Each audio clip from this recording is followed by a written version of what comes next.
I have something called cone rod dystrophy, which is shortened CRD. It's actually a genetic mutation where my vision is deteriorating over time. I've lost most of my central vision, and I kind of have this weird static over all of my vision. Everything's always kind of constantly moving, and it's very disorienting, actually. People oftentimes will have a very, not wrong reaction, but they have no idea what to do.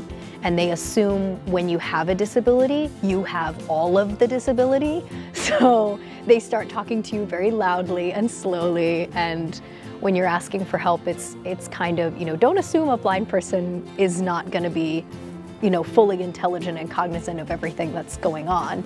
You wanna ask somebody first, can I help you? Do you need anything? And that's really what you have to do in a new place. I think it is important. I have a desire to reach people. I really want people to understand and never feel alone. If people don't understand, if they're starting to lose their vision and they might not know the resources that they can get in their state, they might not know the help that they can get. And so I started a podcast. I named it blindinspirationcast.com. My goal was people don't understand this. And again, we're not educated to understand visual impairment and how to react and how to derive inspiration from a story.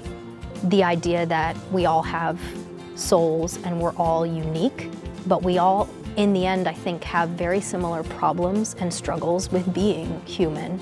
And for me, without God, especially being blind or visually impaired, I have a hugely different perspective on the world, just based on the fact that I listen differently than other people.